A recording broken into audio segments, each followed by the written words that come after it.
I don't know, man. I feel like there should be a Fast and Furious Tokyo too. Oh Tokyo God, Drift. we're just gonna take the worst one of the franchise and I make a think there should sequel be to that. Tokyo too, man. It'd be so good. Are you at 5 seconds? I'm at 5 seconds. I'm at 5 seconds. Ladies and gentlemen, good morning. I hope you all are well.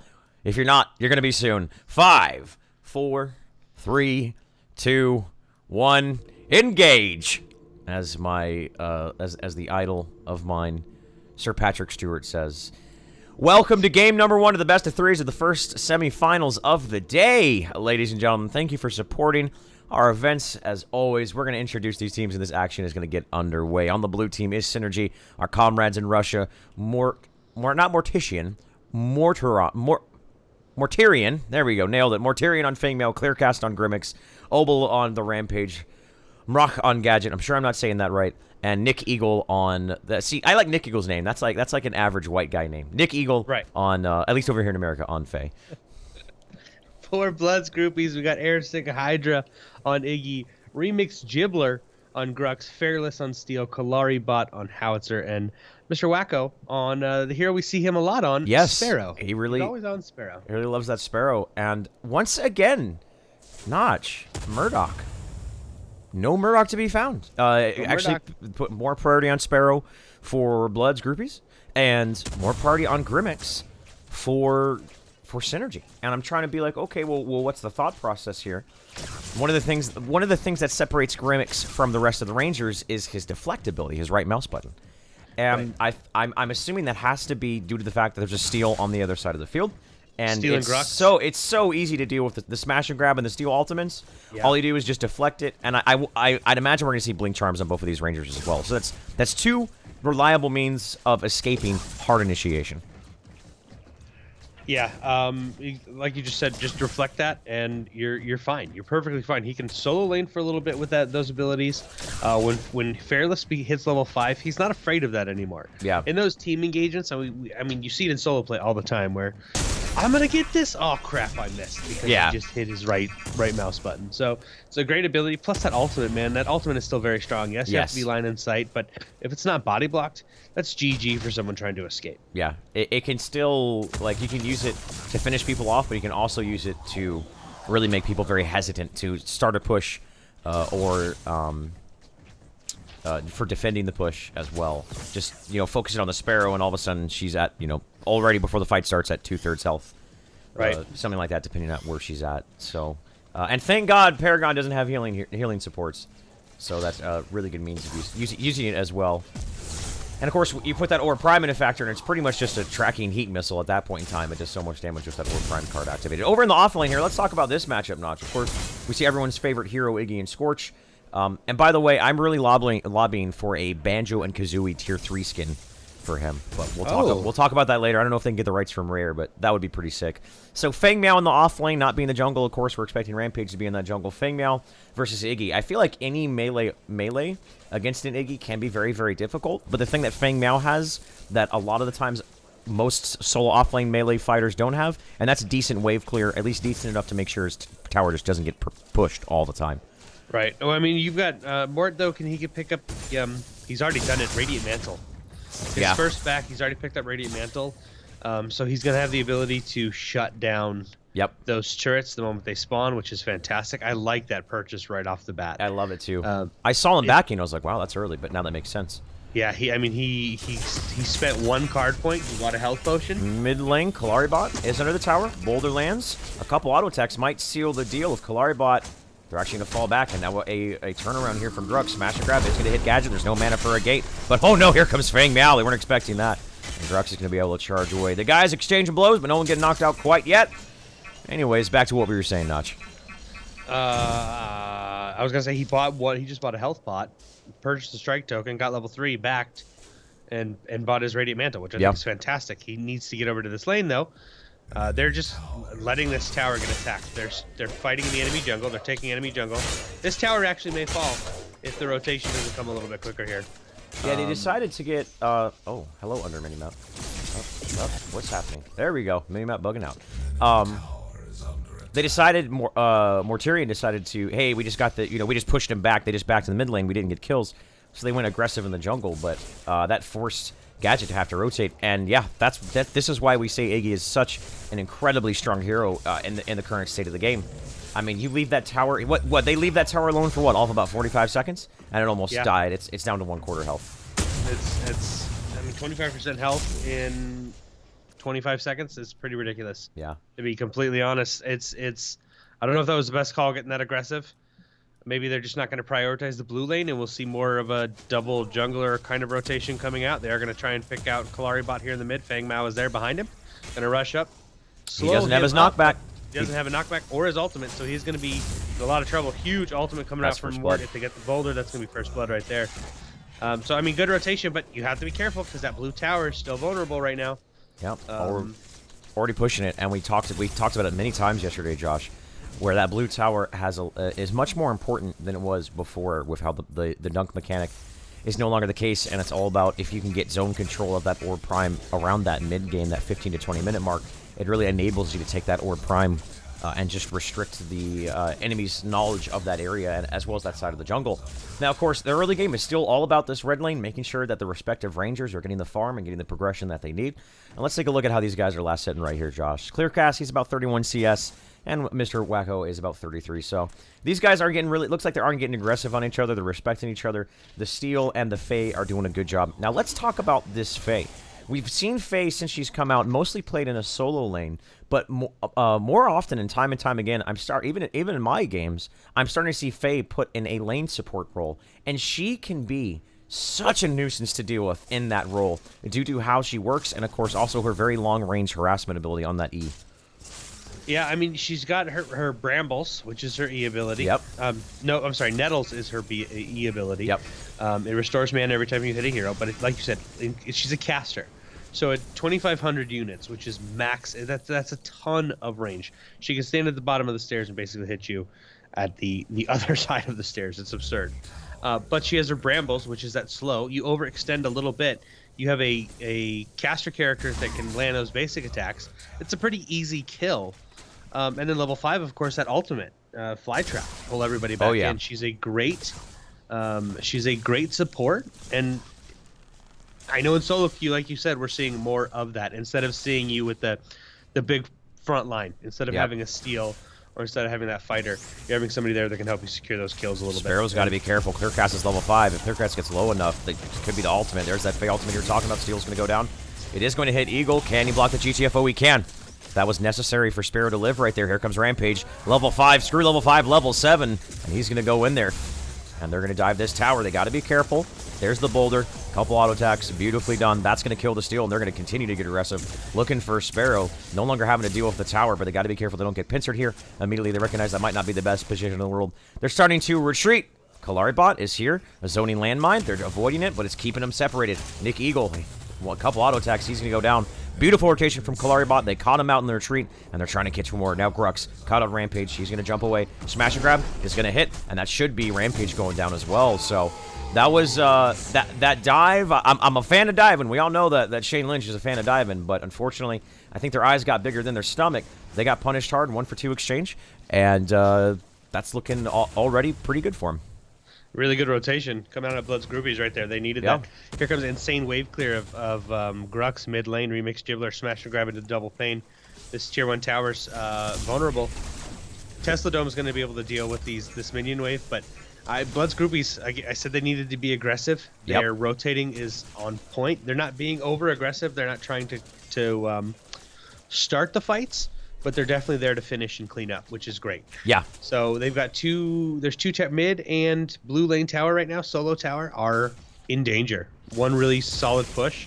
You could lose 2 towers, open up this map in favor of Blood's Groupies, open up that Orb Prime a little bit more for them, push those lanes out, and that's an easy Orb Prime in about 12 to 15 minutes. I feel like Synergy could have played that a little bit. They saw that Sparrow man, and they just wanted to go in there as opposed to just turning around and securing what otherwise more than likely would have been a tier 1 tower. If not a tier 1 tower, they would have at least forced the hand of Howitzer backing and would have given them a little bit of momentum when it comes to the rotations on the map. But they thought they were confident in their ability to get that Sparrow kill. Unfortunately, confidence can only get you so far, as they did get picked off pretty hard there. Forced out the Tesla Dome, as we saw in mid lane. Not the biggest deal in the world, as Tesla Dome I mean, Gadget is still very, very impactful with that. Howitzer, if you can force out a Howitzer ultimate, that's a little bit more, you're a little happier about that, because that Howitzer ultimate can be so devastating in team fights. But nonetheless, this matchup in mid lane, Howitzer versus Gadget, I would say it's more or less a wash when it comes to this 1v1 matchup specifically. As long as they both ward their respective sides of the jungle, keep an eye on the map, and their team keeps them informed as opposed to where each respective jungler are, this should be okay. Between the speed gate and a landmine, they both have means of securing themselves underneath the safety of their towers. Yeah, look at the... I want to take a quick second. It was actually just pointed out in chat, but I was just looking at the wards. Look at the ward placement for Synergy around this Orb Prime. I mean, they've got vision everywhere they need it. Their placement of wards has been absolutely fantastic. Oh, man, Airsick Hydra. Oh, wow. Goodbye, friends. They just... Gadget rotated from in, Fangmail dropped the ult, and he went down. Kalaribot is going to hit by that boulder. He doesn't have any mana, so he has no means of escape, even if they are on cooldown. And Gadget should be... yeah, Gadget... Fangmeow and Rampage should catch him off, so that wonderful... This is what we saw from them last month. Oh, and over in the red lane, they are able to get that kill onto Sparrow. I don't know where Steel was. It looks like Steel had it back for some reason. Sparrow was left alone. And so just like that, in the period of about 20 seconds, 3 kills over to the Russians. And that's how you get your early game started right there, ladies and gentlemen. That was... So that ward placement's great, but it got them all caught out, and then they all died. So great ward placement, but holy rotation, Batman. Yeah. Rotations from these guys, from both teams, especially Synergy. I talked about Bloods earlier. It actually caused them to die a little bit there because of it. We had Kalaribot rotating over to try and save Airsick Hydra, and he fell. But, I mean, if you look at the rotation of these guys, the moment a fight takes out, 2 or 3 people start rotating to that side of the map. They're instantly there. That's where Steel was headed. Steel thought there may have been a team engagement, and he was going to go try and help. Nick Eagle's going to get caught by the smash and grab. He's hit with a double pain. There's an ultimate into a shield slam. He's very low. He is going to fall. Clearcast was trying to do his best there, but it just isn't going to happen. Nick Eagle is going to fall. They got the tower. They're going to be okay with that. Giving up their support for a tower, they're going to be happy about. Clearcast going aggressive onto the Grugs, probably recognizing he doesn't have enough mana for the smash and grab, so he can get away with that. And we just saw, if that was any other hero but Grim, that smash and grab onto a ranger would have been devastating. But I really think that's why we saw Grim picked up right there. He just has that reliable means of dealing with the smash and grab and the steel ultimate. Obviously not at the same time. But again, I expect to see Clearcast pick up that Blink Charm. It would be interesting to see if he doesn't pick up that Blink Charm, to be perfectly honest. But I think at some point he will. Because he has to know that he has Deflect, but he can't deflect all of it all the time. He's got to get that secondary means. And the thing about Blink Charm, not only does it give you that defensive utility, but of course it also has offensive utility as well. Yeah, you exactly said that offensive utility from the Blink, continuing to go in. They think they're going to escape you, Blink, if you're able to secure a kill. So I wouldn't be surprised if we don't see that picked up here. Maybe his 4th or 5th card, once, you know, like you said, the laning phase starts to break down. Yeah. And you're more of that rotation in those team fights. Now, here comes Mr. Wakow. Mr. Wakow. Is it Wakow? They're going to lose that tower to the siege minions. They give it up for just a second. So both Tier 1 towers have gone down. Now, they're looking to get aggressive here. They don't have that Tier 1 tower fell earlier, and this is going to allow Rampage. The last time he tried to do this, there was a tower there. Now he doesn't have to worry about it. He says, haha, I got you this time. Here comes Grux. He doesn't have much energy, though, so really he's just going to go in there and auto-attack. And they're just going to immediately turn on to Grux and say, you want to come in here without mana? You want to disrespect us like this? Then we're going to go ahead and punish you. Steel gets a shield slam onto Clearcast. Clearcast has got to be troubled. The Steel is going to go down. Look at the wraparound. Here comes the Fangmeow. He's not going to expect this. And the big ultimate is going to take down the Sparrow. 3 go down. Wonderfully done. They did lose a tower in the blue lane, but that's okay. 3 kills for a Tier 1 tower. They're going to take that any day of the week. And they've got a mini wave coming, and I believe, is Black Buff still active? Black Buff is still active on Clearcast, so they may be able to push this tower. Kalaribot's rotating over, so they're not going to be able to get this tower, but, I mean, 3 kills, plus a minion wave, a lot of pressure in that lane now, and we've got Mort, who's in mid lane, trying to kill up this minion wave, so they could possibly take another Tier 1 tower here. I would love them to put focus on Tier 1s as opposed to Tier 2 here. I think pushing Tier 2s at 14 minutes is just a little bit too greedy.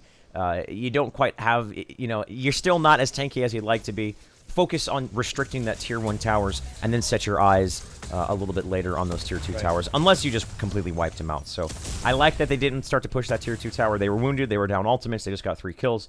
let's go ahead and just spend our points, use that advantage that we built up there. And speaking of advantage, let's take a look at the numbers. And yeah, no surprise, man. Clearcast 27 card points, 401 with 64 last hits, to the 21 card points of Mr. Cal Sparrow, 121 with 66 CS. Yeah, they've been putting in work, to be completely honest. Like, we're seeing some some misplays come out of Grux. Grux running in there with no energy. I mean, you're not going to be able to help your team. You didn't have energy to ult. I think was a huge misplay. And quick reaction time coming out of Synergy. They noticed it, instantly turned on him, blew him up. Then they focused the Sparrow.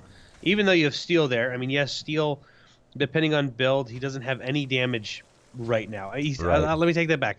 He's got a little bit of damage, like 13 points in damage. Very small damage. So he's not going to be that much of a factor. They focused, killed the right target, let Steel do what he was doing, and then turned and killed Steel. I mean, really good gameplay, really good focus on the correct heroes that need to be killed. Yeah, exactly. So Synergy is these guys, every time I see them, man, they continue to impress. Continue to impress. Oh, yeah. Absolutely love it, my man.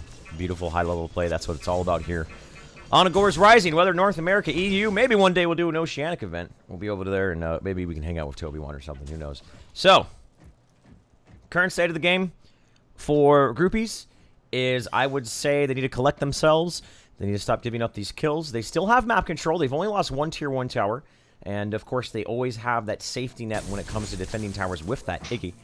The Iggy, I feel like, hasn't been too terribly much of a presence. Yes, he did get that Tier 1 tower, but it's going to be a matter of time before his other Tier 1s start getting pushed down, and he's not going to feel as safe as he would otherwise. So, we do see him rotated over to the Tier 1 lane, and that's just going to be able to make sure his Tier 2 stays nice and healthy, so on and so forth. But at a certain point, Iggy needs to start showing up to defending these towers, and I think it needs to be sooner rather than later.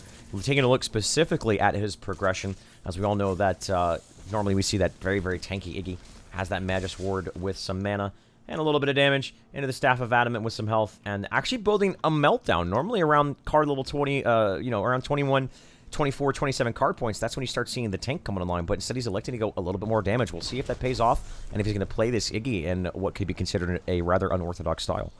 I'm all about damage Iggy right now. My good buddy Sundown. Cam, the man bun. The man bun in the abs, ladies and gentlemen. The man bun in the abs, dude. He has the best abs and best hair in all of Paragon. Hold that thought, though. So, someone's channeling Sundown right now is he just went in there. A solo ult onto Fang Miao, which of course Fang Miao was one of his favorite heroes. Fearless has got to be careful. He's getting collapsed on. He's just going to die here. I think, yep. Not sure where he found himself in a no man's zone right there. Going to get picked off. That's a black buff on once again over to the Russian team of Synergy, and this is a great opportunity for them to take away more map control, transition into mid lane. Yep, before that little engagement took place, damage Iggy is incredibly frightening because you're not expecting it. You're not expecting, hey, he doesn't have tainted magic, I'll be all right, and then all of a sudden out of nowhere, the flame belch goes off and you just take a ton of damage. Damage Iggy is actually really, really frightening, but he becomes a liability late game because he doesn't have that tankiness we're used to seeing. So it's going to be interesting to see how this plays out as we get into that mid to late game. So mid lane, they applied a little bit of pressure there, but they forced out the I almost said Kalari ult. They forced out the Howitzer ult of Kalari bot. Realized, you know what? We forced out an ult. Let's back up, and they might be setting up an ambush. I think they just faked a rotation to the right lane, and they were trying to catch him off here. Look at that beautiful, beautiful that beautiful Blitzkrieg play. Now they're going to come around to pincer him. This was such a well-developed fight here for the Russians. The Tesla Dome goes down. They're focusing down Hydra. He's not that tanky. Here comes Fang Miao, and the ultimate's going to go in. He's going to be so very low. One more auto attack. The Flame Belch is there to knock him away, keeping alive. The Flame Turrets are there. Can Fang Miao actually finish him off here? Yes, Faye comes in with the Brambles and gets him. And all the meanwhile, Grux was taken out. They're going to Blink Charm the hell out of Dodge. GTFO is there. Gadget comes in and gives him the Haymaker, knocks him out. 3 down so far. Synergy looking good. The Phoenix Flytrap is not going to be enough. It's going to be a Faye versus Sparrow. All the meanwhile, let's do 180 as we see Steel get taken out right there. We heard the Steel ult. 4 down, almost 5 for Synergy. That was... Can we talk about how Synergy set that fight up? They faked a rotation from mid over to the blue lane. They set themselves up, and both of the shadow pools here, they had 2 people in this shadow pool, another 2 in this shadow pool. Now, they saw blood grouped as a whole into this choke point. They got caught. The other 2 from the shadow pool on the other side wrapped around, pincered them in this choke point, and just took that team fight. That was so beautifully done. just man, that was so well coordinated. Yeah, it was an incredible team fight. Remix Gibbler was actually trying to make a play there. He separated Clearcast from the group. Clearcast on that Grim has that incredible slow ability, which is I think, I mean, probably his best ability. When you compare it to the other Rangers who don't have a slow, right? Being able to keep a fighter away from you. Yes, you have move along, but I mean, he was able to keep Remix away from him long enough to secure the kill on Remix, rotated over Big GTFO. Just a great play. Damn, Shane. So good. All the meanwhile, they let the minions do the work for them as the tower does go down. Just like, you know, we'll let the minions get some work in there and get it done. Taking a look further into the decks, as expected, there is that Blink Charm being picked up on Clearcast as well as Mortarion. So that's the double Blink Charm as well as Nick Eagle's Fae. Over on the other side of the field, Sparrow has that Blink Charm. Blink Charm is just starting to become a mainstay in the scene, whether you're a support, whether you're a fighter, whether you're a fighter-centric composition, whether you're a caster-centric composition. The mobility and the utility of that card is very, very evident and kind of goes without saying. And that's even on the map of Legacy, not including on the new map, where those sort of cards are going to be even more impactful. So I love that we're seeing that. I love those sort of big playmaking cards in the game. One day we're going to see a big blink shot play, man, and I'm looking forward to that day, but unfortunately it's not right now. The five kills. Oh man, the five-man blink shot. Oh, it's the 5 consecutive blink shot, one after another, as he picks up a pentakill. Oh man, happen. It's gonna happen one day, and we're gonna lose our shit. Let's be honest. You know what I like seeing? You know what I like seeing? What? Fang Mao. Dude. It's been Grux, it's been Chimera. It's Fang Mao has kind of fallen off. Everybody's dropped him a tier or two, and we're seeing some great Fang Mao this weekend coming out of the EU side, and I think that's great. I think Fang Mao's still a great hero. You can build him again, fighter early game, and then you start to rotate him into that bruiser late game. Yeah, I mean, Satori Cloak on Fang Mao, another good hero to carry that Satori Cloak and deal with armor. So really enjoy seeing Fang Mao back in competitive play. Looks like that Blood's Groupies are potentially setting up for a siege here in mid lane. This is a 3v3. Taking a look at the minimap, Iggy is on the other side of the lane dealing with the tier 2 push. They're going to go ahead and fall back. Grux said a big old nope to that one right there. Yeah, that's the Fang Mao. We saw Synergy last Agoras Rising EU pull out that Fang Mao in a meta that was significantly different with the lack of shred cards. Grux, just look at, they just keep harassing this Grux down and making him just a complete non-factor. Taking a look at Grux's farm specifically, I mean, he's at 24, but, I mean, 24 compared to the Rampage of 33, the Fang Mao 36 card points. They just are making these pushes. They're being so good with the harassment between the Fae, the Grim, and the Gadget that they can't deal with it. They pretty much forced Grux to have to back up without ever having to really force a team fight, and made him back, picked up the tower. Now that's the last tier 1 tower here for the European team of Groupies. And immediately, this is what I was talking about, Notch. You pick up that tier 1 tower mid lane, you take out the tier 1 tower blue lane, and you can do what they are doing right now, and that's sneak in Orb Prime. Not even sneak it. They know that they're doing it. They're just doing it. Yeah, they got to be very careful. This is a risky play. You could get ultimate coming in from these guys. This is risky. They're going to go for it. So low. They're going to get it. Oh, man. There's the big Fae ultimate onto 3. Howitzer's going to use that ultimate. I think, to be honest, that's more of a zoning tool than anything else, and secure them safe means of aggress, because they recognize we do not want to fight into a prime card right there. They were looking for the steal, Notch. They were looking for it. You could tell. But Nick Eagle on that Fae was sitting there waiting for them to try to steal it, and the moment that they were going to make an approach onto it, they were going to get Venus Fly trapped. Beautiful. Again, the coordination and just the heads-up display here, or not the heads-up display. Maybe they do have a heads-up display. These guys are playing so well. The heads-up play coming out of the Russian team is Synergy. They recognize Fae was great for zoning. Will keep them from stealing it if they try to initiate on them on the Orb Prime. Exactly what they did, and secured themselves a very big power spike here without actually securing any kills. Yeah, they are Nope. Okay, Clearcast is here. He's going to secure that tier 2 tower. Iggy, in the meantime, is just like, all right, I'm going to push. We know what's happening right now. I'm just going to push. We got to get something out of this. So you went tier 2 tower is very low, but power spike. You just said it. Huge power spike. this makes team fights very dangerous for Blood's Groupies right now. Yeah. Any sort of engagement, they have to be very careful because Orb Prime is activated. And not everybody's rocking the Centurion. We've seen it in the past where 4 or 5 members of the team are using Centurion, but we've got only 2 Centurion cards on, and everybody's rocking their damage. So towers are going to melt, and team engagements, heroes are going to melt. This is going to be hard 3 minutes for Blood's Groupies. Yeah, the hardest 3 minutes that she's ever had here. So, Rampage is going to pick up that black buff, and they're going to have just even more pushing potential here. I love the double bruiser conjoined by the hemp. Almost these conjoined twins. We've seen this not only from Synergy, but from yesterday. I believe it was Carbon who was doing it, where they just picked up 2 bruisers who were one that was a little bit tanky, one that was a little more burst damage oriented or CC oriented, and just roamed across the map. Steel is in a lot of trouble here.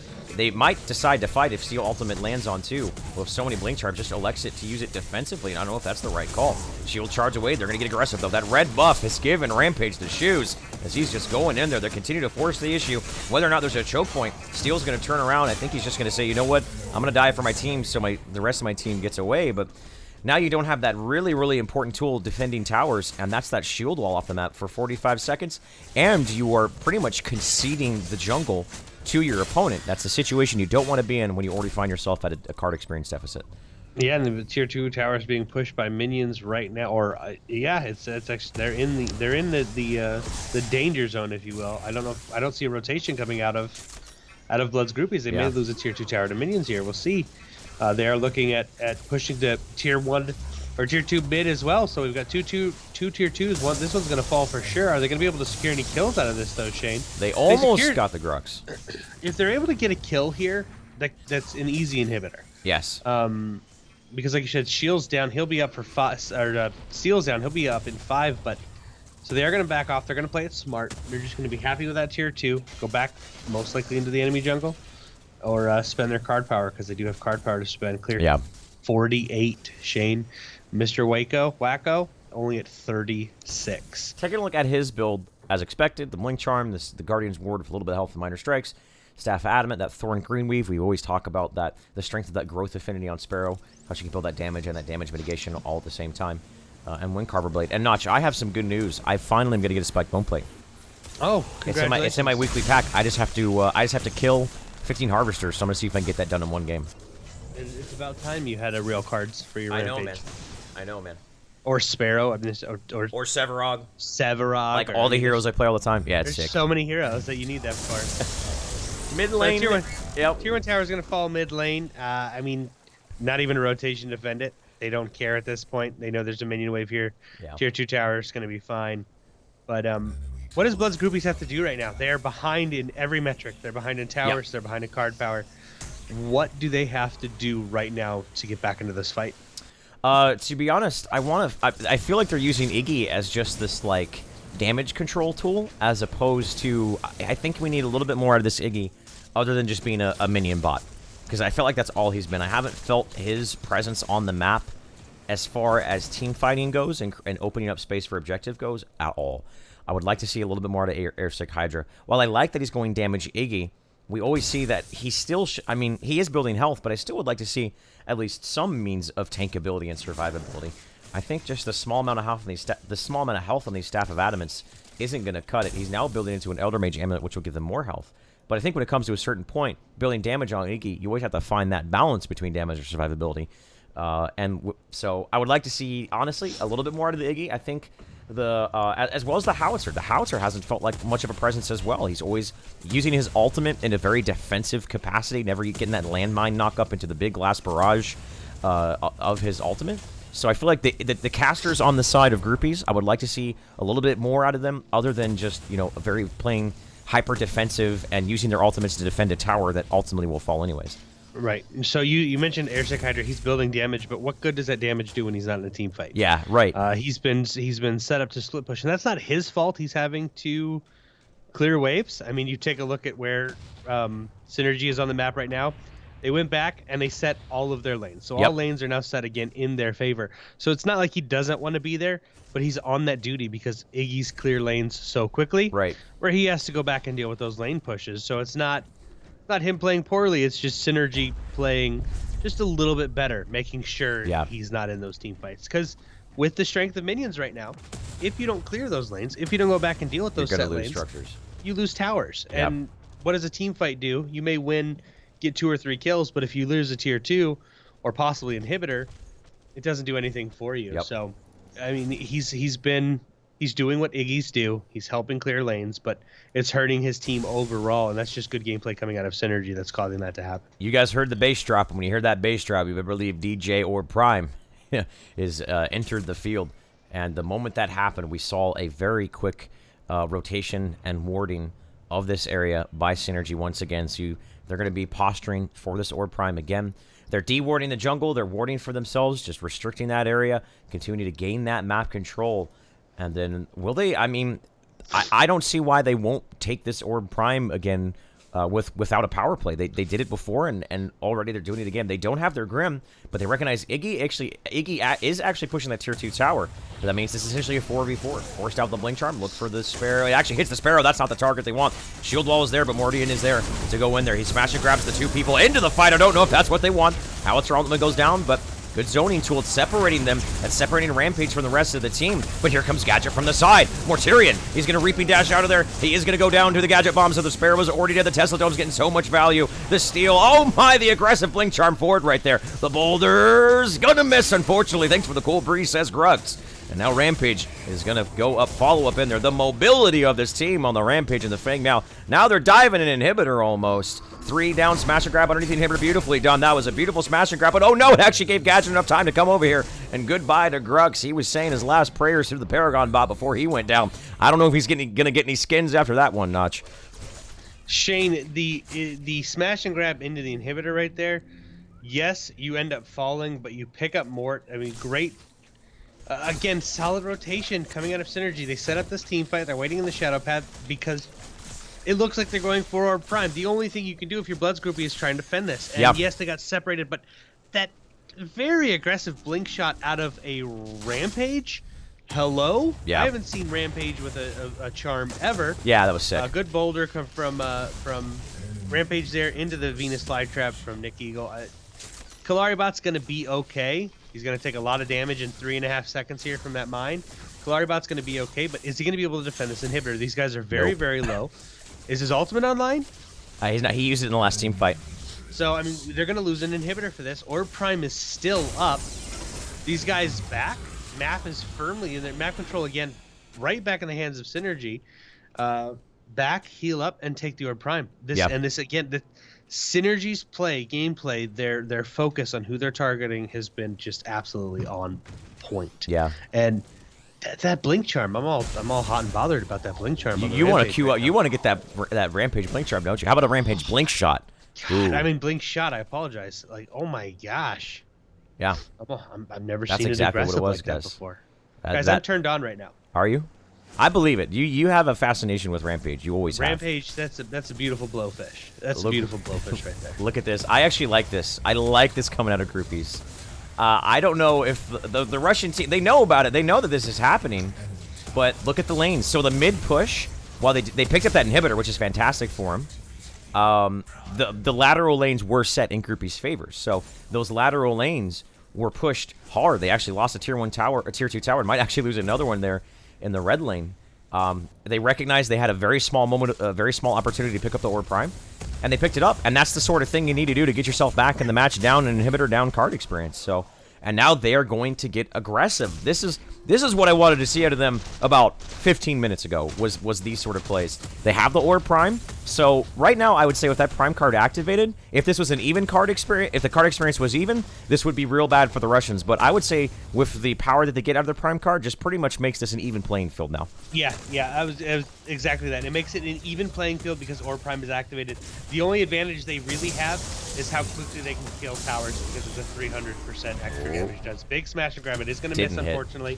But they're going to continue to push this lane down. They want to get this inhibitor down, Shane. Yeah. With this inhibitor down, they don't have to focus on mid lane because their inhibitor's down. Rampage. It'll allow the minions to just, like, Drops the ultimate. He's very low. If they can focus him down, they might be able to burst him down. There's it on to Airsick. Hydri's not tanky. He's forcing out the defensive. Here comes Mortician, the big flank. The big ultimate's going to go down. Oh my, can they get him? They're all so low. Sparrow gets finished off by Gadget. And 2 goes down. That was so close. The ultimate from Mortarion did so much work right there. Even if he goes down, his job is done.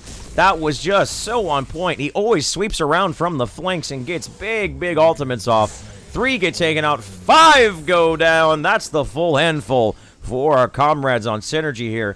And to be honest, they may be able to just go down the gut, right down mid lane, and in this game number 1 right here, right now. These friggin' team fights. Shane, that Venus flytrap was so clutch. Mort came in, huge ultimate, did a ton of damage. This could be GG right here. Great push out of Blood's Groupies. They did exactly what they needed to do. But Synergy came in. It was an even playing field. Synergy had the better team fight. They were focusing targets down. They knew who they wanted to kill. Just absolutely great team play. And this could be it. This could be GG. They're just rushing the core. And they're just going after the core. They're saying, screw you, minions. We know you're good, but we want to end this game. They're going to go on it. There's no black buff.